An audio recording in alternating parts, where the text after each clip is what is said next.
नमस्कार दोस्तों, आप सभी का स्वागत है हमारे YouTube चैनल में। आज हम करने वाले हैं जूनियर एग्जीक्यूटिव एटीसी का ऑफिशियल पेपर है शिफ्ट वन का, जो नवंबर 2018 में हुआ था। उनके हम फिजिक्स और मैथमेटिक्स यानी कि टेक्निकल क्वेश्चन का पूरा सॉल्यूशन देखने वाले हैं। तो चलिए बिना किसी देर को स्टार्ट करते हैं। तो सबसे पहला क्वेश्चन है, which of the following material is used for generation of ultrasonic wave by magne magnetostrictive effect. तो जो फेरोमैग्नेटिक मटेरियल होता है उससे हम अल्ट्रासोनिक वेव प्रोड्यूस करते हैं यूजिंग दिस मेथड। कौन सी? मैग्नेटोस्टेरिक इफेक्ट। तो आइए उसके बारे में हम थोड़ा जानते हैं। ये जो मैग्नेटोस्टेरिक स्टेरिंग इफेक्ट है, when a magnetic field apply to parallel length of a ferromagnetic road,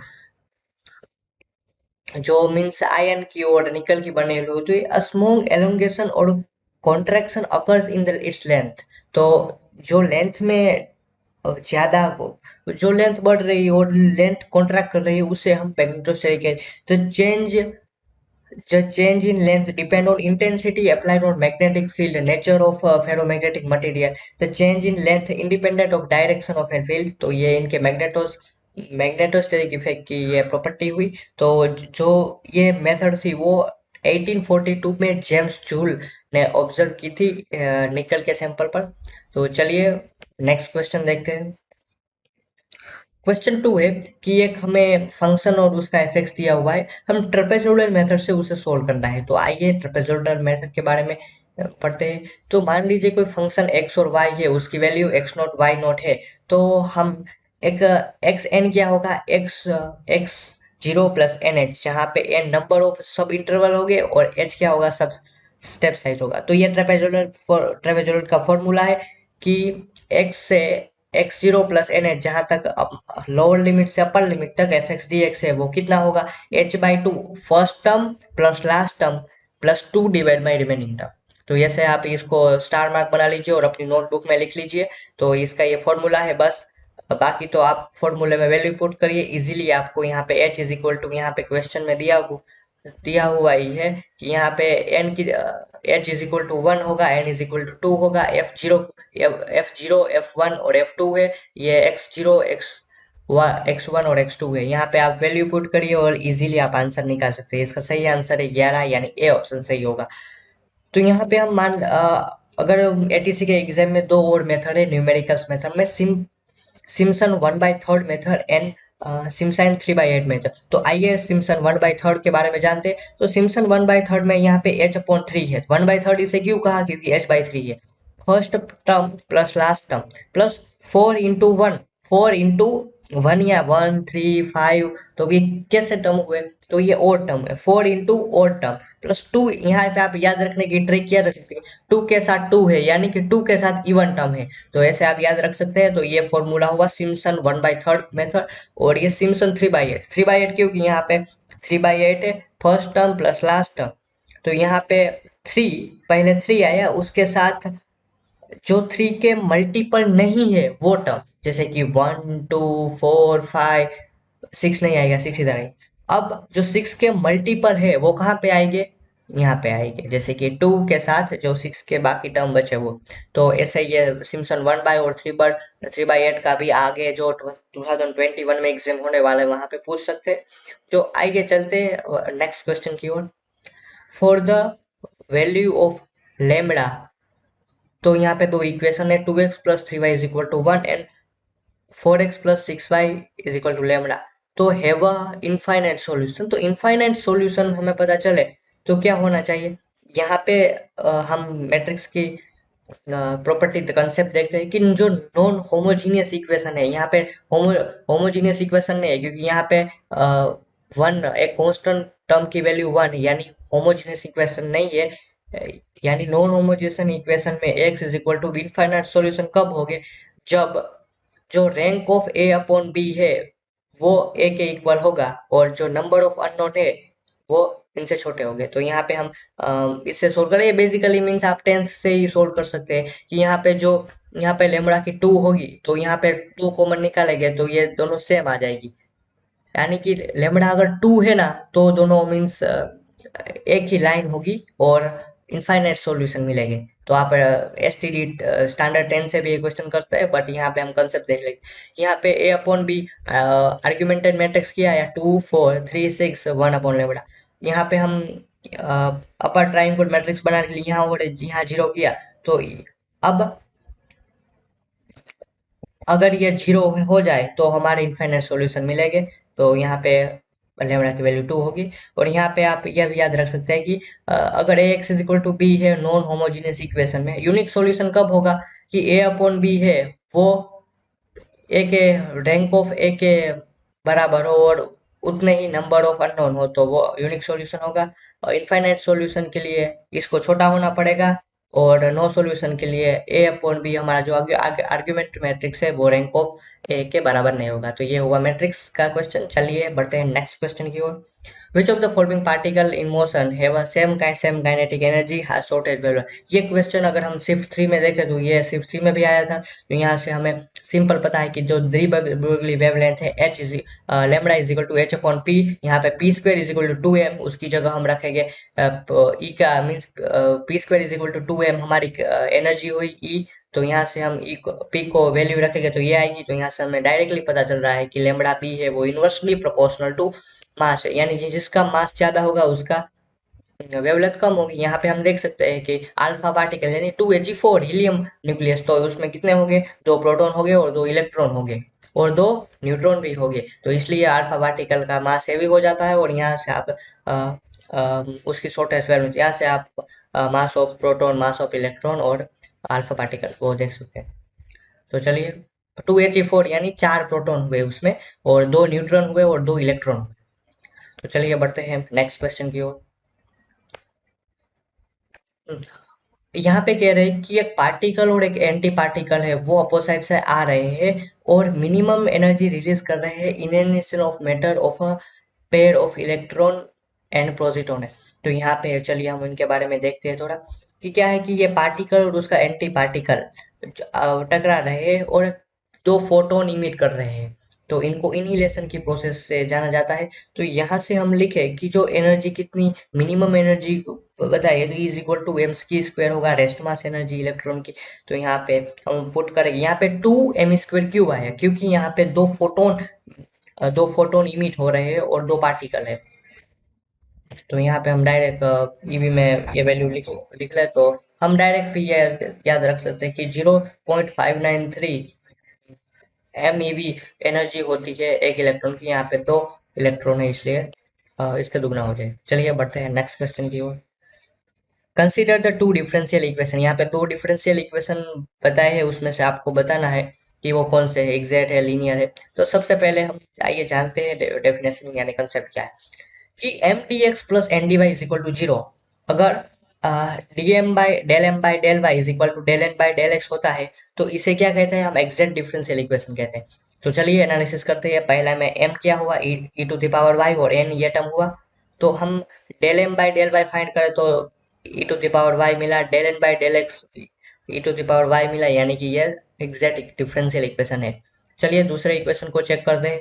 तो यहाँ पे बच्चे क्या गलती करते हैं कि इसको m मान लेते हैं, नहीं m dx है तो m क्या होगा 2y² होगा, n क्या होगा x होगा। तो यहाँ से 4y और 1 मिला तो ये एग्जैक्ट डिफरेंशियल इक्वेशन नहीं है।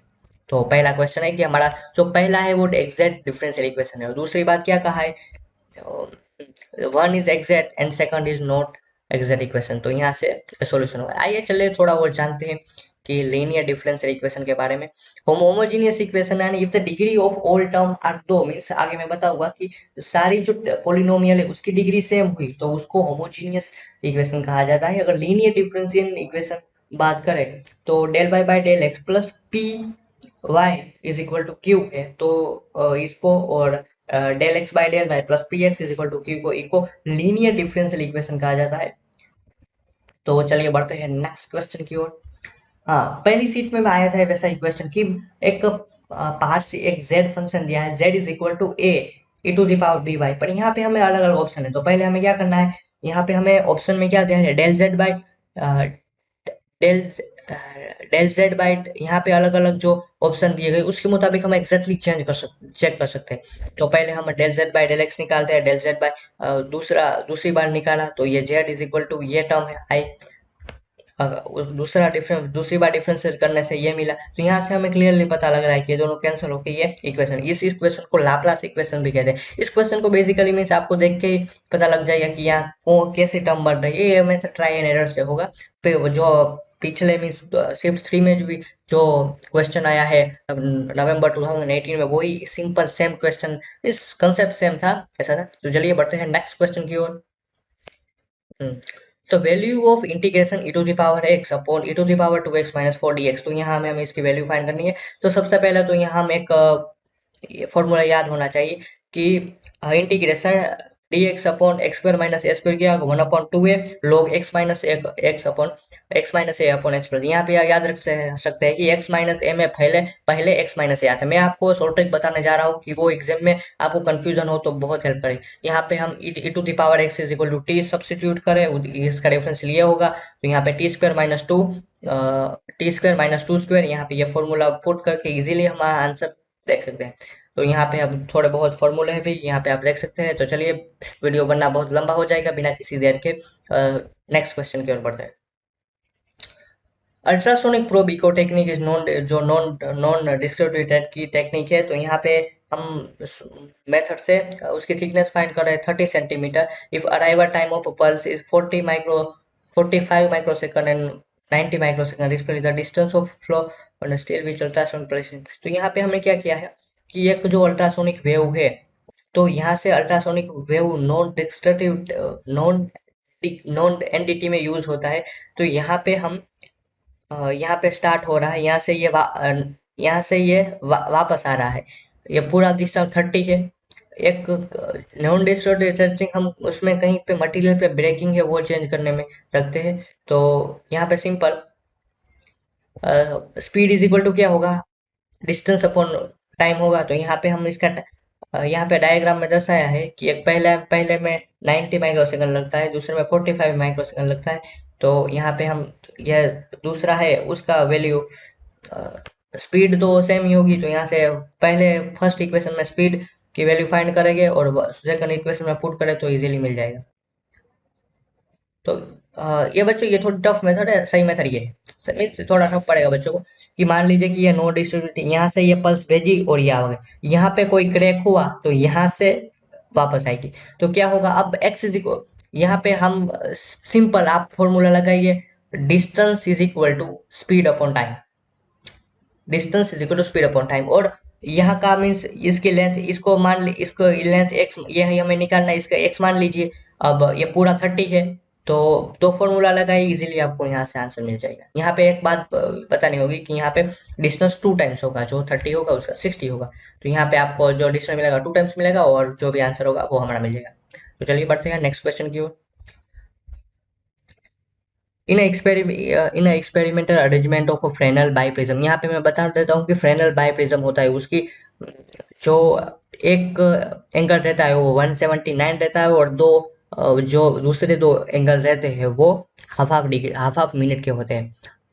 Monochromatic light of wavelength lambda is used to produce interference fringe pattern on introduce a thin glass. अब क्या कह रहे हैं कि जो फ्रेनेल बाइप्रिज्म है उसमें हम एक 1.5 रिफ्रैक्टिव इंडेक्स की और थिकनेस 7 माइक्रो की एक छोटी सी स्लिट हम उसमें रखते हैं। तो कह रहा है कि जो सेंट्रल फ्रिंज है pattern is shifted to sixth bright fringe. तो हमें बताना है कि उसकी वेवलेंथ क्या होगी। तो सबसे पहले तो ये बता दो, आपको एक फॉर्मूला याद होना चाहिए, वरना हम कंसेप्ट भी कह सकते हैं कि फ्रिंज विड्थ से हम कोई टी थिकनेस और म्यू रिफ्रैक्टिव इंडेक्स की कोई अगर स्लिट उसमें एंटर करते हैं तो फ्रिंज विड्थ कौन सी बने, उसका फॉर्मूला है y is equal to D. ये डी क्या है, हमारी जो स्लीट है और हमारी जो स्किन है उसका डिस्टेंस। ये डी क्या है, दो हम स्लीट है उसका distance, mu refractive index of material जो हम डाल रहे हैं उसकी थिकनेस। तो यहाँ पे हम फॉर्मूला रखेंगे और इजीली हमें मिल जाएगा। चलिए हाँ, और क्या रहेगा, जो फ्रिंज विड्थ है बीटा डी अपॉन डी, ये इसकी फ्रिंज विड्थ होगी। तो यहाँ पे हम वो अब कहाँ शिफ्टेड हो रहा है कि सिक्स्थ मैक्सिमा में हो रहा है। तो यहाँ पे हम सिंपल फॉर्मूला पुट करें और इजीली हम आंसर करवाएंगे। चलिए बढ़ते हैं नेक्स्ट क्वेश्चन की ओर। यहाँ पे हाँ, यहाँ पे डिफरेंशियल इक्वेशन है, उसको हमें सॉल्यूशन निकालना है। तो कैसे निकालेंगे? अगर आप एडीसी के क्वेश्चन में 2000 मीन्स 18 का शिफ्ट 3 में देखे और शिफ्ट 1 में देखे, इस क्वेश्चन का लेवल सेम था थोड़ा, कि जो 3 में पूछा था वही कॉन्सेप्ट और वही के बारे में यहीं पे पूछा गया है। तो चलिए क्वेश्चन को सोल्व करते हैं। यहाँ पे क्या करना है हमें, पिछले पिछले वीडियो में आपने देखा होगा dx बाई जो dx dy by P, dx by P dy by Q और dz बाई आर्ट वाली टर्म बनानी है। और यहाँ पे हमें पहले इसको सेपरेट और बाद में इसको सेपरेट सोल्व करना है। दो इक्वेशन मिलेंगे और फाइव इज इक्वल टू उसमें रख देना है। तो यहाँ पे हम सोल्व करते हैं कि ये इक्वेशन मिला, तो हम यहाँ पे p क्या होगा, p हम ये जो अगर ये मीन्स अगर हमें इस फॉर्म में लाना है तो linear partial differential equation of first order है। जो linear partial differential first order commonly और लाग्रांजियन लीनियर इक्वेशन ऑफ इस फॉर्म में where P Q R function of X Y Z, ये कोसिस्टोसी लीनियर इक्वेशन कहलाता है। तो हम इस फॉर्म में लाएंगे। यहाँ पे पी क्या होगा, एक्स एक्स अपॉन ये होगा, वाई क्यू ये होगा और जे आर ये होगा। तो हम डी एक्स बाई ये करें, वाई बाई ये करें, डी जेड बाई। अब हमें using the X Y Z equal to -1, तो तीनों को ऐड कर देते हैं। तो यहाँ पे 0 मिल जाएगा, तो ये दोनों कांस्टेंट मिल जाएंगे फर्स्ट फंक्शन ये दोनों से। और दूसरी बार भी ऐसा करें मल्टीप्लाई, और तो हमें दो एक्स वाई जेड कॉन्स्टेंट और ये कॉन्स्टेंट मिलेगा। तो वही हमारा सॉल्यूशन है। इस अगर आपने ये कंसेप्ट नहीं पढ़ा है तो कमेंट लाइन में बता दीजिएगा, मैं अच्छे से करवा दूंगा। यहाँ पे सॉल्यूशन में अवेलेबल तो है। अब बढ़ते हैं नेक्स्ट क्वेश्चन ही है। A bias six face of when throw it thrice likely to show an odd number than even number. If the thrice तीन बार हमें पासों को फेंकते हैं तो सम ऑफ नंबर आज ओड हो उसकी प्रोबेबिलिटी। यहाँ पे बता दूं कि यहाँ पे ये नहीं दिया गया है कि जो मीन्स पासे में सभी है वो आइडेंटिकल रिजल्ट है। तो क्या बोले हैं कि जो ओड नंबर आने की प्रोबेबिलिटी है वो 3 टाइम्स है इवन आने की। तो ये पी ए क्या होगा, 3 टाइम्स पी बी होगा। तो यहाँ पे मान लेते हैं कि पी ए पी है तो पी बी 3 पी हो जाएगा। और प्रोबेबिलिटी दोनों मीन्स आपने पढ़ा हुआ है कि दोनों प्रोबेबिलिटी का सम 1 होता है। तो यहाँ पे पी पी कितना मिल जाएगा 1/4। तो एक की प्रोबेबिलिटी 1/4 और दूसरे की 3/4। अब हमें क्या बोला है कि जो इवन इवन डाइज है उसमें थ्रो करे और दो ओड आए उसकी प्रोबेबिलिटी क्या होगी, तो 1/4 3/4, तो 3/16 मिल जाएगी। और first odd in first throw and even in second throw, तो क्या होगा 3/4 इंटू 1/4, तो 3/16 हो जाएगी सेम ही। तो यहाँ पे दोनों का टोटल प्रोबेबिलिटी का सम करें तो 3/8 सही आंसर आ जाएगा। तो चलिए बढ़ते हैं नेक्स्ट क्वेश्चन की ओर। unroot is a prime number then p is a prime number then unroot p। यहाँ पे हम 2 का एग्जांपल ले लेते हैं। तो unroot 2 क्या होगा, नॉट अ रेशनल नंबर। तो हमारा डी ऑप्शन सही हो जाएगा। सिंपल कॉमन सेंस का ये क्वेश्चन है। चलिए बढ़ते हैं नेक्स्ट क्वेश्चन की ओर। Which of the following pair of phenomena, यहाँ पे कौन से दो फिनोमेना पार्टिकल नेचर को डिस्क्राइब करते हैं। तो इसका सही आंसर है कॉम्पटन इफेक्ट और फोटो इलेक्ट्रिक इफेक्ट। जो कॉम्पटन इफेक्ट के बारे में जानते हैं तो it is scattering of photon charged in usually of electron. उसका फॉर्मूला है जो means delta lambda is equal to lambda C 1 - cos theta. तो ये कॉम्पटन स्कैटरिंग इफेक्ट का फॉर्मूला है। जो फोटो इलेक्ट्रिक इफेक्ट है वो यहाँ पे आप देख सकते हैं कि जो emission of electron from a substance matter when the light radiate for suitable energy. तो इसको हम इसका एक फॉर्मूला एस यहाँ पे आप जो उसकी H C by lambda is equal to होगा वो ईवी। चलिए वो आगे हम जब क्वेश्चन सुनिए, यहाँ पे थियरी मीन्स वो फॉर्मूला नहीं है तो हम नेक्स्ट क्वेश्चन में वो क्वेश्चन भी देखते हैं। चलिए आगे बढ़ते हैं। अब अल्ट्रासोनिक वेव क्या किसे कहा जाता है, तो मोर देन 20 के हर्ट्ज उसको अल्ट्रासोनिक वेव कहा जाता है। यहाँ पे आप देख रहे हैं कि बिल्कुल इजी सवाल पूछ रहे हैं। अब यहाँ पे ये चार्ट याद रखना बहुत जरूरी कि सब सोनिक यानी सब सोनिक को एक दूसरा नाम भी कहते हैं कि इंफ्रारेड वेव, उसकी फ्रीक्वेंसी 20 हर्ट्ज से कम होती है। वो हाथी लोग होते हैं कि उनको वो सुन सकते हैं, यहाँ पे भी मेंशन है। जो अर्थ क्वेक आता है कि उसकी फ्रीक्वेंसी इंफ्रारेड टाइप की होती है। दूसरा है कि सोनिक वेव यानी कि ऑडिबल रेंज, तो उसकी फ्रीक्वेंसी 20 हर्ट्ज से 20 किलो हर्ट्ज के बीच में होती है, जो हमारा जो ह्यूमन है वो उनको सुन सकता है। और हाँ, और तीसरी बात है कि अल्ट्रासोनिक वेव, जो बेट्स डॉग काइट्स होते हैं वो 20 के से ज्यादा फ्रीक्वेंसी यानी अल्ट्रासोनिक वेव को सुन सकते हैं। तो चलिए बढ़ते हैं नेक्स्ट क्वेश्चन की ओर। द वेव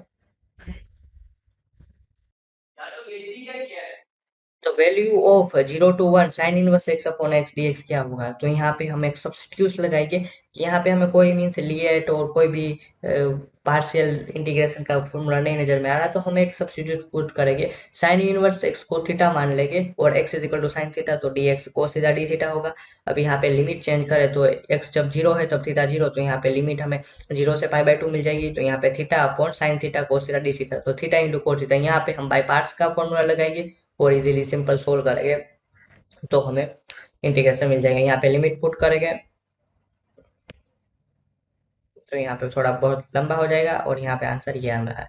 अब प्रॉपर्टी ऑफ इंटीग्रल में ये अब हम एक्स में इंटीग्रेशन माने या टी में दोनों सेम है, उसकी यहाँ पे हम फॉर्मूला पुट करेंगे। यहाँ पे दूसरा एस आई टर्म बनेगा, तो यहाँ से ये आंसर आई कितना π/2 log 2 मिल जाएगा। तो ये थोड़ा टिपिकल क्वेश्चन था, थोड़ा इंटीग्रेशन और कंसेप्ट की जरूरत थी, तो यहाँ से आप सॉल्यूशन देख सकते हैं। तो चलिए बढ़ते हैं नेक्स्ट क्वेश्चन की ओर। सुगर सॉल्यूशन प्रॉपर्टी, यहाँ पे एक सुगर सॉल्यूशन उसके ट्यूब की लेंथ 2 डीएम दी गई है, produce optical rotation 12 degree when the sugar rotation if half half of its initial concentration. तो यहाँ पे हमें एक फॉर्मूला याद होना चाहिए कि ये रोटेशन में कितना फॉर्मूला हुआ।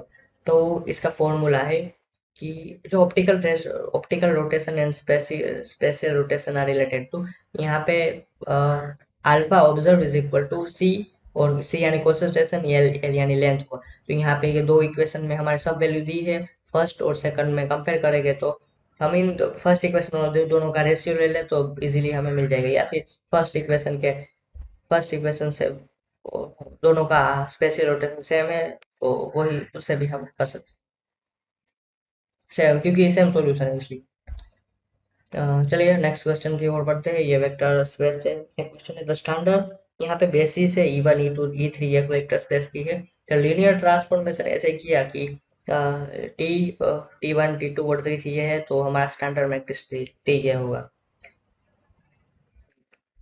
यहाँ से हम T1 की value means E1 E2 E3 में रखे हैं तो सिंपल ये हो जाएगी। ये तो मीन्स सिंपल था स्टैंडर्ड मैट्रिक्स लिखना। तो ये देखिए आप एटीसी का लेवल देखिए, बहुत इजी क्वेश्चन आता है। अगर आप नहीं पढ़ा है तो बेसिक्स से थोड़ा पता है तो आपको इजीली कर पाएंगे। यहाँ पे बहुत ही easy question, which of the following question currently represent of momentum of P.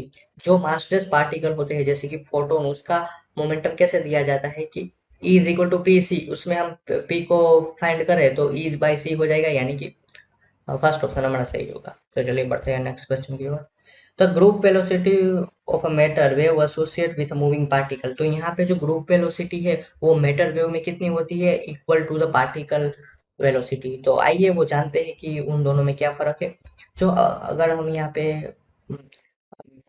पे वो डायग्राम नहीं दिया हुआ है, अगर मीन्स किसी और पेपर में पूछे गए तो हम वो डायग्राम लेके अच्छे से एक्सप्लेन करें।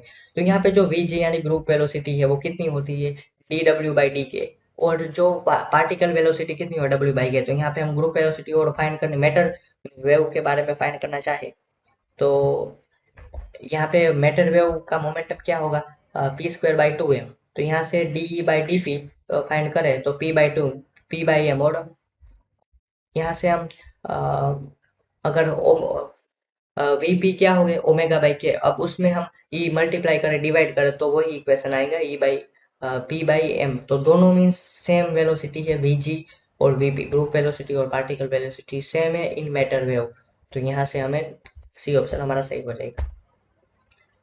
The speed of fast moving electron having, यहाँ पे एनर्जी दी हुई है तो हमें उसका क्या निकालना है, स्पीड निकालनी है। तो हम यहाँ पे रिलेटिविस्टिक मैकेनिक्स का यूज करेंगे और यहाँ से हम सिंपल रेस्ट एनर्जी क्या होगी, रेस्ट मास एनर्जी प्लस γ-1 हमने क्यों लिया, क्योंकि यहाँ पे वो लाइट की सी मीन्स कंपेरेटिवली सी, हम सी कंपेरेटिवली सी वेलोसिटी से जा रहा है, इसलिए हम वो वेलोसिटी निकालना चाहते हैं। वो हमें कैसे पता चला भाई कि हम वो यूज करें, क्योंकि यहाँ पे एनर्जी बहुत ज्यादा है इसलिए। तो यहाँ पे हम सिंपल ये फॉर्मूला लगाएंगे और हमें मिल जाएगी। यहाँ पे एक सिली मिस्टेक है कि जो काइनेटिक एनर्जी 0 पाई m v² नहीं होगी, ये सिली मिस्टेक आप देख सकते हैं। बाकी सिंपल कैलकुलेशन से सिंपल क्वेश्चन पूछा गया है। यहाँ पे इंटीग्रेशन है, तो अब हमें इंटीग्रेशन फाइंड करना है। तो यहाँ पे हम इंटीग्रेशन फाइंड करें तो हमें कौन सी टर्म, यहाँ पे हम यहाँ पे हम देखें तो ये टर्म है वो मीन्स हमें कुछ फॉर्मूला नहीं लगाना देते, उसको हम टी मान लेते हैं और सब्स्टिट्यूट करते हैं। तो यहाँ पे हमें एक फॉर्मूला बन जाएगा, ये वाला फॉर्मूला। अब 1/√x का फॉर्मूला, 2√x, 1/√fx का फॉर्मूला लगाएंगे और इजीली उसको सॉल्व कर देंगे, इजी क्वेश्चन। और यहाँ पे जो हमने टी में पुट करेगा और टी की वैल्यू पुट करेगा, इजीली हमें क्वेश्चन मिल जाएगा। चलिए बढ़ते हैं नेक्स्ट क्वेश्चन की ओर। हमारे पास समय बहुत कम है और क्वेश्चन बहुत ज्यादा है। तो वैल्यू ऑफ, यहाँ पे एक कॉम्प्लेक्स इंटीग्रेशन फाइंड करना है। किसके बारे में? यहाँ पे जो कॉन्टूर है z-2y, तो यहाँ पे इसका सेंटर क्या होगा? सेंटर क्या होगा?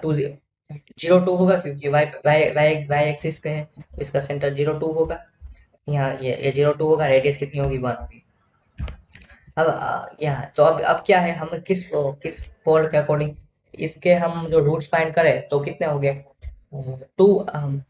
2 आयोटा और -2 आयोटा होगा, तो वाई एक्सिस पे होगा। तो यहाँ पे जो टू -2 आयोटा वो कॉन्टूर में नहीं है, तो इसका इक्वेशन 0 हो जाएगा। अब कोची रेसिड्यूज थ्योरम में ये 2 है, उसका ही हमें सिर्फ रेसिड्यूज फाइंड करना होगा। तो हम रेसिड्यूज फाइंड करें तो 2 पाई आई हम यहाँ पे अलग मेथड से किया हुआ है। सेम ही मेथड है कि इसका मीन्स एक अलग, मैं अलग से वीडियो बनाऊंगा और बताऊंगा कि ये रेसिड्यूज कैसे फाइंड, यहाँ से आपको पता है तो आप इसका सॉल्यूशन देख सकते हैं। तो ये फाइनल आंसर आएगा 5/2।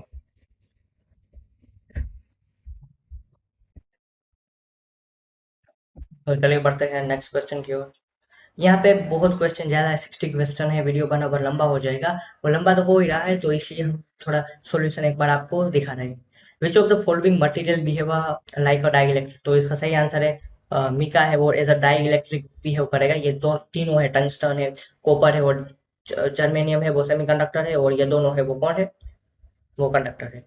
So dielectrical substance do not allow to charge through but permit is the extra electric field in another it। तो यहाँ पे हम जो डाइइलेक्ट्रिक और है सिरामिक कंपाउंड हुए वो भी डाइइलेक्ट्रिक होते हैं, प्लास्टिक है, ग्लास है, डायमंड है, बहुत सारे डाइइलेक्ट्रिक कंपाउंड होते हैं।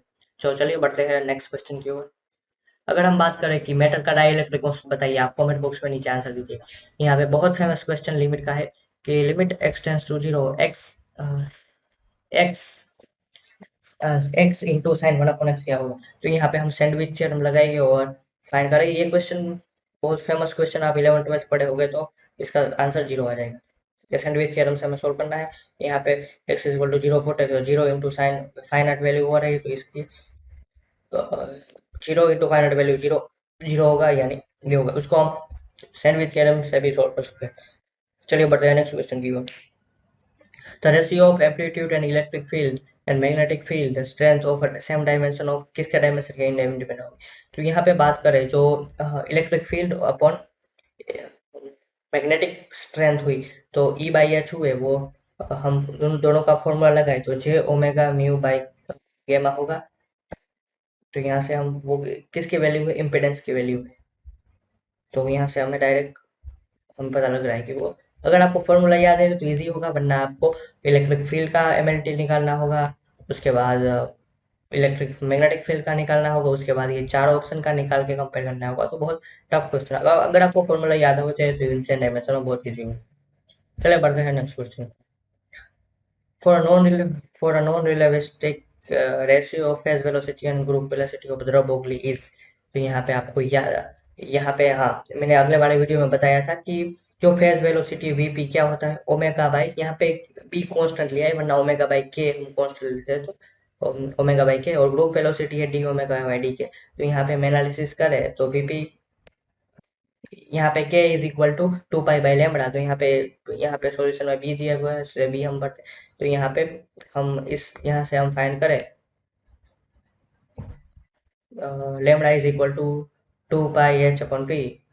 ये फॉर्मूला कहाँ से आएगा? है तो ये डी ब्रोगली फॉर्मूला है, हमने एच को एच कट रखा हुआ है इसलिए यहाँ 2 पाई हमने रखा है। कंफ्यूज मत होइएगा, बहुत इजी है, तो यहाँ से हमें सिंपल इजी 1/2 रेशियो मिल रहा है। तो चलिए बढ़ते हैं नेक्स्ट क्वेश्चन की ओर। Which of the following phenomena establish of a transverse nature of light, जो पोलराइजेशन है उससे हम एस्टैब्लिश करते हैं कि light is a transverse nature. तो सिंपल क्वेश्चन। चलिए बढ़ते हैं नेक्स्ट क्वेश्चन की ओर। Ultrasonic wave propagated through a medium can be detect by, जो अल्ट्रासोनिक वेव चैप्टर है उसमें अल्ट्रासोनिक वेव हम किससे डिटेक्ट करते हैं, तो उसकी 4 मेथड है यहाँ पे मैंने दी है कि piezo electric detector, sensitive flame method, thermal detector method and Kundt's tube method. तो ये चारों मेथड से हम इनको डिटेक्ट कर सकते हैं, और यहाँ पे आप इन चारों मेथड के बारे में पढ़ना चाहे तो पढ़ भी सकते हैं। Light meter the uses of measure of amount of light, तो यहाँ पे एक लाइट मीटर का भी आप इंफॉर्मेशन ले सकते हैं। चलिए बढ़ते हैं नेक्स्ट क्वेश्चन की ओर। तो वैल्यू ऑफ इंटीग्रेशन, ये हमें एक इंटीग्रेशन दिया हुआ है, तो हमें इसका z इज इक्वल टू 0 से z is equal to 1i पे हमें इंटीग्रेशन निकालना है। चलिए हम कैसे कैसे इस क्वेश्चन को सोल्व करेंगे। ये तो सिंपल बेसिक क्वेश्चन, हमने जो लिमिट अपर लिमिट और लोअर लिमिट दी है, यहाँ से dx और जो z हमारा कॉम्प्लेक्स नंबर है, यहाँ से हम सिंपल सब्स्टिट्यूट करेंगे x वाले टर्म और y वाले टर्म, और सिंपल बेसिकली हमें चेंज करके हमें इक्वेशन मिल जाएगा। ये सिंपल क्वेश्चन था, बहुत रॉकेट साइंस नहीं था इसमें। चलिए बढ़ते हैं नेक्स्ट क्वेश्चन की ओर। हाँ, इसका जनरल सॉल्यूशन बताइए। इसका जनरल सॉल्यूशन में क्या करना है, यहाँ पे जो ये दो को सोल्व करके हमें एक इक्वेशन मिलेगा, ये दो सौ को सोल्व कर करके हमें इक्वेशन मिलेगा, वही हमारा सॉल्यूशन है सिंपल। यहाँ पे इन दोनों को साथ में लिया तो सॉल्यूशन ये मिल गया, अब ये दूसरे दो को साथ में लिया तो सॉल्यूशन ये मिल गया, और दोनों सॉल्यूशन हमारे मिल गए। चलिए इसी क्वेश्चन बहुत बहुत डीप में नहीं जा रहा, अभी इतने देर हो गई और अभी 30 क्वेश्चन बाकी है, इसलिए चलिए फटाफट क्वेश्चन को सोल्व करते हैं। आप अगर किसी क्वेश्चन को नहीं आ रहा है तो मैं बाकी के वीडियो में कवर कर सकता हूँ, आप नीचे कमेंट कर सकते हैं। तो यहाँ पे non singular matrix, non singular singular matrix किसे कहते हैं, जिनका जो डेट है 0 हो, diagonal of matrix diagonalizable matrix of 3, eigen value of λ1 λ2 λ3। अब डायगोनल, तो यहाँ पे कोई किसी भी आइगन वैल्यू की वैल्यू 0 नहीं होनी चाहिए, तो ऐसा ऑप्शन एक ही है, तो इसका सही ऑप्शन वो आएगा। अब एक दो प्रॉपर्टी है कि जो आइगन वैल्यू का सम होता है वही डायगोनल का भी सम होता है, जो ट्रेस ए होता है वही आइगन वैल्यू का प्रोडक्ट होता है, तो आप ये याद कर सकते हैं। चलिए बढ़ते हैं नेक्स्ट क्वेश्चन की ओर। The complex solution of partial differential equation, इसका हमें सॉल्यूशन निकालना है, तो हम कैसे करेंगे। तो यहाँ पे जो ये पार्शियल डिफरेंशियल इक्वेशन है वो स्टैंडर्ड फॉर्म में है, z equal to A X plus B Y plus F A B में है, तो हम क्या पुट करेंगे, D Z by D X is equal to A और D Z by D Y is equal to B, और यहाँ पे हम पुट करेंगे तो हमें सिंपल इजीली हमें क्वेश्चन मिल जाएगा, ये हमारा सॉल्यूशन। चलिए बढ़ते हैं नेक्स्ट क्वेश्चन की ओर। इसका हम डिफरेंशियल इक्वेशन है उसका हमें सॉल्यूशन फाइंड करना है, हम कैसे करेंगे। सबसे पहले तो हम जो सब्स्टिट्यूट करें, तो यू एन प्लस वन है, वो ए एम टू पावर ये पुट करें हम सब में, और ऑक्सिलरी इक्वेशन बनाएंगे, जो ऑक्सिलरी इक्वेशन है उसके हम 3 सॉल्यूशन मिलेंगे, वो इनके वो इनके पावर की टर्म में हुआ। ये सिंपल एक मेथड है, बहुत इजी क्वेश्चन। चलिए सॉल्व करते हैं नेक्स्ट क्वेश्चन की ओर। The maximum angle diffraction in a plane transmitted diffraction, यहाँ पे हम डिफरेंस के ट्रांसमिट करते हैं, तो मैक्सिमम यहाँ पे मान लीजिए यहाँ से ये सीधा जा रहा है तो ये होगा, अब मैक्सिमम डिफ्रेक्शन करें तो यहाँ से ये होगा, यानी ये एंगल कितना होगा 19, तो वही हमें बोल रहा है। यहाँ पे आप फॉर्मूले से भी देख सकते हैं। तो चलिए पढ़ते हैं नेक्स्ट क्वेश्चन की, और थोड़ी यहाँ प्रॉपर्टी डिस्पर्जन इंटरफेयर डिफ्रेक्शन और रिफ्लेक्शन के बारे में वो पढ़ सकते हैं। चलिए बढ़ते हैं नेक्स्ट क्वेश्चन की ओर। तो वैल्यू ऑफ इसका इंटीग्रेशन फाइंड करना, तो सबसे पहले आर का निकालिए, उसके बाद थीटा का निकालिए, और उसके बाद फाई का निकालिए, सिंपल यहाँ पे दिया हुआ है। सिंपल क्वेश्चन, नेट इसे में कैलकुलेटिव थोड़ा है, तो चलिए ऐसे आप सोल्व कर सकते हैं। इसका आंसर होगा डी। चलिए बढ़ते हैं नेक्स्ट क्वेश्चन की ओर। यहाँ पे ये बहुत अच्छा क्वेश्चन है। तो यहाँ पे एक कॉम्प्लेक्स नंबर दिया है, उसका आप सेंटर और रेडियस निकालिए। अब जेड की जगह एक्स प्लस आई वाई लिखिए, और मोड जेड बार की जगह एक्स माइनस आई वाई लिखिए, सोल्व कीजिए। थोड़ा कैलकुलेटिव है, थोड़ा बड़ा होगा, और हमें उसके मीन्स सर्कल के इक्वेशन साथ कंपेयर करेंगे और एच और के वैल्यू की वैल्यू मिल जाएगी। और यहाँ से कांस्टेंट टर्म नहीं, कांस्टेंट टर्म जीरो है तो हमें √g² प्लस a² माइनस सी से हम सेंटर भी, सॉरी रेडियस भी सर्कल का निकाल सकते हैं। चलिए बढ़ते हैं नेक्स्ट क्वेश्चन की ओर। Which of the following energy of quantum radiation, तो इनका सही एग्जैक्ट आंसर है फोटॉन, या है प्रोजीटॉन, फोनॉन। फोनॉन तो हम कंडेंस मैटर में पढ़ते हैं, ये तो हमने पढ़ा ही नहीं है फिजिक्स में। फोनटॉन। चलिए बढ़ते हैं नेक्स्ट क्वेश्चन की ओर। Refractive index of a quartz crystal, right hand length, left hand and circularly polarized light, 762 nanometer are ये रिफ्रैक्टिव इंडेक्स है। तो angle of rotation produce by crystal of thickness पर, तो हमें एंगल ऑफ रोटेशन निकालना है। अगर ये क्वेश्चन ऐसे है कि आपको रोटेशन का फॉर्मूला पता है, यहाँ पे सिंपल एंगल ऑफ रोटेशन ये होगा, इसमें दोनों रिफ्रैक्टिव इंडेक्स और थिकनेस की वैल्यू रख दीजिए, इजीली हमें आंसर मिल जाएगा। यहाँ पे आंसर जो रेडियन में मिलेगा उसको हमें डिग्री में कन्वर्ट करना पड़ेगा। चलिए बढ़ते हैं नेक्स्ट क्वेश्चन की ओर। तो सोल्यू ये दो है, e to the power x और e to the power minus है, वो और e to the power 2x इस डिफरेंशियल इक्वेशन का सॉल्यूशन है। तो हमें क्या है, लीनियरली इंडिपेंडेंट इंडिपेंडेंट वो फाइंड करना है। तो सबसे पहले हम यहाँ से ऑक्सिलरी इक्वेशन बनाते हैं, तो ये ऑक्सिलरी इक्वेशन बन गई। तो ऑक्सिलरी इक्वेशन के तीन रूट आए, वन माइनस में, तो ये इनका सॉल्यूशन है। अब ये linearly independent of every interval, यहाँ पे कोई इस लिमिट नहीं है इसकी कि कोई लिमिट नहीं मिली, तो हमें ये लिनियरली, यहाँ पे आप जो रूट ऑक्सिलरी इक्वेशन में m1 m2 m3 मिले, यहाँ से जो हमारे सॉल्यूशन है रियल और डिफरेंस, वो यहाँ से आप देख सकते हैं। चलिए बढ़ते हैं नेक्स्ट क्वेश्चन की ओर। तो wavelength produce by helium neon laser है वो किस, ये बिल्कुल मीन्स सीधा क्वेश्चन, इनका आंसर हुआ याद है तो याद है, नहीं याद हो तो नहीं याद है, उसका सही आंसर नियॉन लेजर। अब जो हीलियम नियॉन लेजर होता है, तो helium neon laser is a type of gas laser to be gain of maximum consist of 85% helium और 15% नियॉन होता है। अब हम ऑप्टिकल पंपिंग करते हैं लेजर में, वो इलेक्ट्रिकल डिस्चार्ज मेथड से हम हीलियम नियॉन लेजर में हम ऑप्टिकल पंपिंग करते हैं। और जो हमारा हीलियम नियॉन लेजर का ये मेटास्टेबल स्टेट हुए, उनका एनर्जी डायग्राम की अ, वो देख सकते हैं यहाँ पे डायग्राम पे। अब हीलियम लेवल लेजर है वो low power with high and output visible red portion of spectrum हुआ, तो यहाँ से आप उसके हीलियम लेजर के बारे में जान सकते हैं। चलिए बढ़ते हैं नेक्स्ट क्वेश्चन की ओर। 3 और 5 आइगन वैल्यू ऑफ ए, अगर मीन्स ए की आइगन वैल्यू 3 और 5 है, तो ए क्यूब की क्या होगी, आइगन वैल्यू का क्यूब कर दीजिए। 3 का क्यूब 27, 5 का क्यूब 125, सिंपल आंसर। अगर हमें पूछा है कि ए इनवर्स की बताइए, तो 1/3 और 1/5, सिंपल क्वेश्चन, ये हमने प्रॉपर्टी का यूज किया। ये property lambda is eigen value of M. चलिए बढ़ते हैं नेक्स्ट क्वेश्चन की ओर। यहाँ पे डिफरेंशियल इक्वेशन है, तो उसका हमें सॉल्यूशन निकालना है। सबसे पहले तो यहाँ पे हम ऑक्सिलरी इक्वेशन बना, ऑक्सिलरी इक्वेशन से यहाँ पे ये होमोजेनियस इक्वेशन नहीं है, इसलिए हमें सी एफ और पी आई दोनों निकालना होगा। और यहाँ हमें इक्वेशन में एक तो ये दिख रहा है कि सेम ऑर्डर है यहाँ पे 2 दी पावर 2, तो हमें सिंपल कोची का यहाँ पे log x है, तो हम x को e⁻t माने। हमें मीन्स ऑप्शन से ही दिख रहा है कि कोची यूलर होमोजीनियस इक्वेशन है, तो यहाँ से हम फाइंड करेंगे, ये पुट करेंगे और ऑक्सिलरी इक्वेशन बनाएंगे। यहाँ से ऑक्सिलरी इक्वेशन बन गई है यहाँ पे, और हम जो पी आई है वो यहाँ से निकालेंगे, और यहाँ से हम सिंपल वैल्यू पुट करके हम सॉल्यूशन निकाल लेंगे। थोड़ा अच्छा क्वेश्चन है, पढ़ना पड़ेगा थोड़ा डिफरेंशियल इक्वेशन के बारे में। चलिए बढ़ते हैं नेक्स्ट क्वेश्चन की ओर।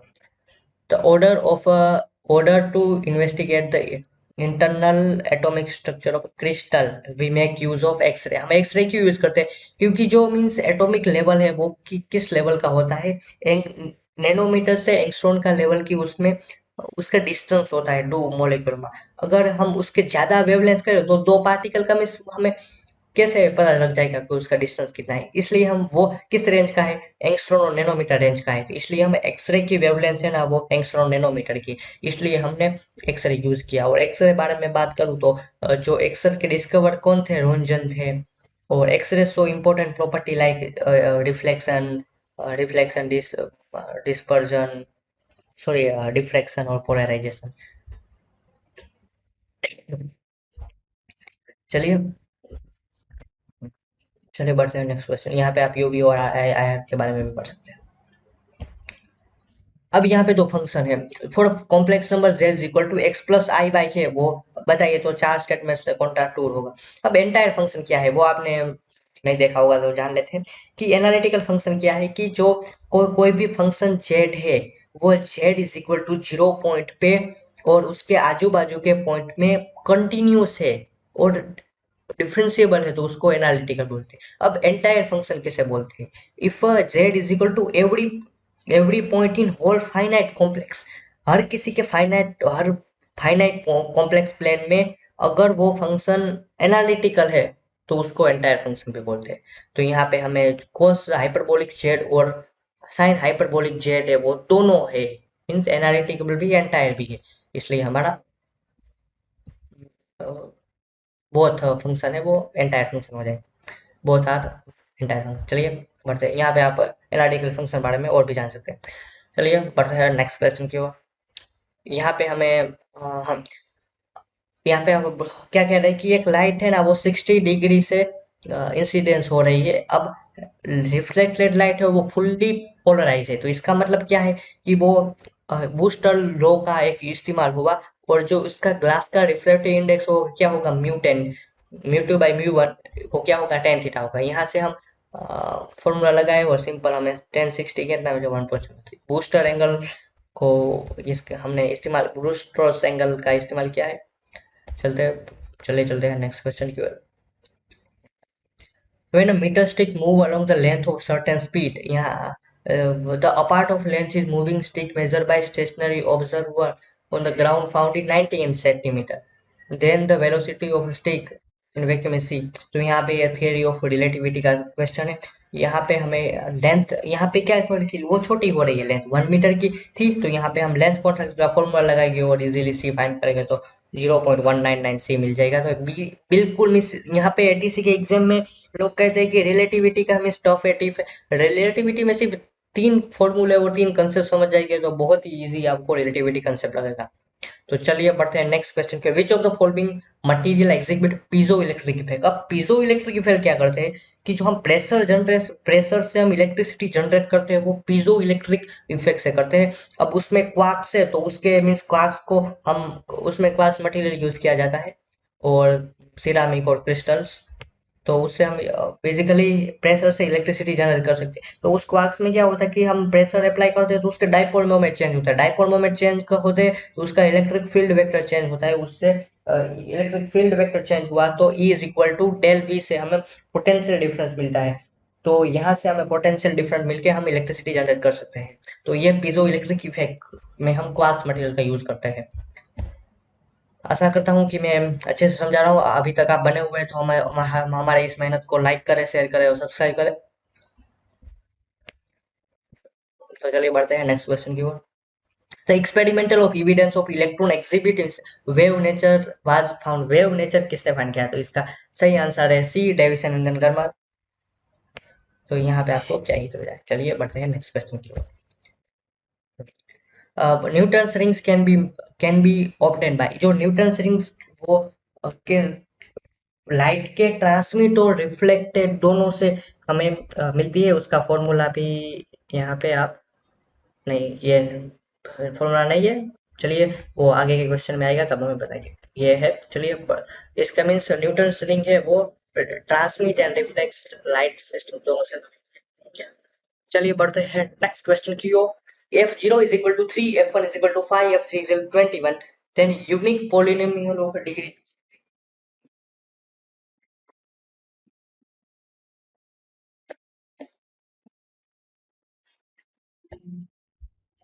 तो दोस्तों यहाँ पे हमने बोला है कि न्यूटन डिवाइडेड डिफरेंस इंटरपोलेशन से हमें सोल्व करना है, तो हमें जो उसके पॉलिनोमियल है वो निकालनी है। तो सबसे पहले तो हमें याद होना चाहिए कि न्यूटन डिवाइडेड डिफरेंस की पॉलिनोमियल मेथड क्या है। सबसे पहले तो एफ एक्स है वो B naught plus B one X minus X naught, B two है वो क्या होगा X minus X naught X minus X one. यहाँ पे हम बी नोट है वो एफ एक्स नोट होगा, बी वन होगा वो, ये फॉर्मूला ही है। आप न्यूटन डिवाइडेड डिफरेंस की थियरी पढ़ेंगे तो आपको याद आ जाएगा। तो यहाँ से x one f x one minus f x naught upon x one minus x two, और यहाँ पे ये ऐसे फॉर्मूला।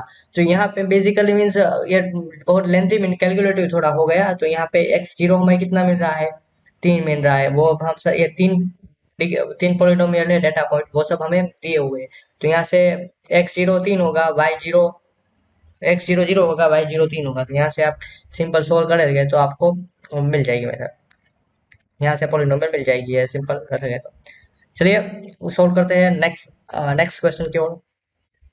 तो यहाँ पे दिया है कि second approximation of a root x square minus x minus one in one और टू बाइसेक्शन। बाइसेक्शन मेथड क्या है कि बाइसेक्शन मेथड ये है कि हमें कोई लाइन दी गई हुई है, तो हमारे दो पॉइंट के बीच में दो पॉइंट है उसके बीच में हमारा रूट होगा तो उसका आधा आधा करते जाते हैं। मान लीजिए bisective method is to cut into two halves and check the half content of root. कहाँ पे वो चेक करते हैं, मान लीजिए कि एक की ए और बी के बीच में हमें वैल्यू चाहिए तो उसका हाफ करते हैं। तो अब ये पोलिनोमियल है, तो यहाँ पे हम F1 और F2 की वैल्यू फाइंड करेंगे। F1 कितना हुआ नेगेटिव और F2 पॉजिटिव हुआ, यानी कि रूट है एक और दो के बीच में लाई करेंगे। तो अब इसका एक्स नोट निकाले तो बाई सेक्शन यानी दो भाग करे तो इसका 3/2 रूट आएगा। अब F3/2 निकाले तो इसकी वैल्यू -1/4 आएगी। माइनस ये नेगेटिव है और पॉजिटिव इन दोनों के बीच में आएगा, यानी 3/2 और 1 के बीच में नया रूट आएगा, यानी 1.75 वो रूट आएगा। तो वो हमने बोला है कि सेकंड अप्रोक्सीमेशन के बाद कौन सा पॉइंट क्या होगा, 1.75 होगा। तो चलिए बढ़ते हैं नेक्स्ट क्वेश्चन की ओर। क्यूरी यहाँ पे Curie law chi is equal to C upon T. जहाँ पे काई है एक्स है वो ससेप्टिबिलिटी, इसको मीन्स काई काई बोलते हैं, जो यहाँ पे एक्स में दिया गया हुआ है। तो वो एब्सोल्यूट टेम्परेचर पे। तो यहाँ पे क्यूरी लो का स्टेटमेंट ही है कि chi is equal to C upon T में वो है पैरामैग्नेटिक मटेरियल के लिए है। तो यहाँ से आप वो सब कुछ देख सकते हैं। चलिए बढ़ते हैं नेक्स्ट क्वेश्चन की ओर। The transformer which of the following material most suitable making electromagnetics and core transformer. तो वो कौन सा मटेरियल होगा, वो मटेरियल होगा आयरन। तो आयरन से बनाया जाता है। अब क्यों होगा, the most suitable material for used for making electromagnetic core is iron. The material of electromagnetic core transfer should be high permittivity होनी चाहिए। The core act as a support ने तो winding of transfer, but the core should not be oppose or resistant of magnetic field। तो material core should be high permeability, तो वो किसकी है, iron की है। तो इसके लिए हमें यूज करते हैं। तो हिस्टेरिसिस को यहाँ पे आप आयरन का देख सकते हैं। तो इसलिए हमने सही ऑप्शन होगा आयरन। अब बढ़ते हैं नेक्स्ट क्वेश्चन की ओर। Which of the following optical phenomena can not be unpolarized light to plane plane polarize. हम डिफ्रेक्शन मेथड से हम नहीं करते कि जो हमारी अनपोलराइज्ड लाइट है उसको प्लेन पोलराइज में कन्वर्ट करते हैं। अब हम ये माइनस लो का हम अगर अलग अलग लो दो अलग अलग लो फाइंड करें तो ये फ्रैंकल डिफ्रैक्शन फ्रेनहोफर डिफ्रैक्शन से हम ये हुआ। हाँ, यहाँ पे आप डबल रिफ्लेक्शन से कैसे फाइंड रिफ्लेक्टर से कैसे find plane polarise light light आपको चाहिए तो ले सकते हैं, तो डिफ्रैक्शन से आप उसको नहीं ले सकते। अब चलते हैं नेक्स्ट क्वेश्चन को। The Poynting vector of electromagnetic waves has the same dimension of. तो पॉइंटिंग वेक्टर एस क्या होगा, 1/म्यू naught E E cross B है। तो यहाँ पे उसका magnetic flux magnetic field density यहाँ पे एच लेके उनको ई क्रॉस एच कर दिया है। तो यहाँ पे इसका यूनिट अब एमएलटी से निकाले तो ये यूनिट हमें मिल जाएगा। यहाँ पे आप देख सकते हैं कि इस पेपर में दो एमएलटी से फॉर्मूला है, तो वो आप ठीक से करिए, ऐसे मेरी विनती है। चलिए नेक्स्ट क्वेश्चन क्या है, which of the following store. तो चार स्टेटमेंट दिए हैं तो हमें उसको फॉल्स या ट्रू है। तो एक सीरीज दी हुई है 1/n² इज कन्वर्जन। अब 1/n² है वो कन्वर्जन। सबसे पहले तो हमें पता है कि n² वो बड़ा होगा n इंटू n-1 से। तो अगर बात बताऊं तो मैं डायरेक्ट मेथड से बात 1/1², 2², 3², 4², 5²। तो यहाँ पे हम बात करें तो मीन्स एक पर्टिकुलर जीरो से छोटी संख्या में हम कन्वर्ट कर रहा है। हम मीन्स यहाँ पे वैल्यू पुट करके सीरीज लिखे तब भी हमें पता चल रहा है। तो ये स्टेटमेंट हमारा सही है। अब दूसरा statement, a Kochi sequence of real number not be bounded. तो ये स्टेटमेंट हमारा गलत है, स्टेटमेंट ये सही नहीं है, तो आंसर हो गई है। चलिए बढ़ते हैं नेक्स्ट क्वेश्चन की ओर। यहाँ पे एक y is equal to x 3/2 एक ग्राफ दिया है, उसका आपको लेंथ निकालनी है। तो लेंथ कैसे निकालते हैं? लेंथ का formula a to b 1 plus d y by D x का स्क्वायर डी एक्स। तो यहाँ पे आप d y by D x की वैल्यू पुट कर दीजिए और लिमिट पुट कर दीजिए, इजीली आपको आंसर मिल जाएगा ये। चलिए बढ़ते हैं नेक्स्ट क्वेश्चन की ओर। सेकंड लास्ट क्वेश्चन है हमारा, यहाँ पे हमें फाइंड करना है कि लीनियरली इंडिपेंडेंट या डिपेंडेंट है। तो यहाँ पे कुछ नहीं, हम एक अल्फा 1 अल्फा 2 अल्फा 3 और अल्फा 4 लेके यहाँ पे वैल्यू फाइंड की, तो ए और बी की वैल्यू कुछ मिल रही है यहाँ पे। तो ये जो ऑप्शन हुआ वो linearly with the value of a b c d depend on b पे डिपेंड कर रही है, इसलिए लीनियरली डिपेंडेंट है। अब यहाँ पे S1 और S2 बोथ में लीनियरली डिपेंडेंट ऑप्शन है। अब लास्ट क्वेश्चन हमारा इस सेशन का, वो ये भी कन्वर्जन डाइवर्जन सीरीज है। Term of NP is diversion for, ये तो मीन्स डेफिनेशन से ही क्वेश्चन पूछ लिया है कि अगर पी है 0 से 1 के बीच में हुआ तो वो डाइवर्ज करेगा।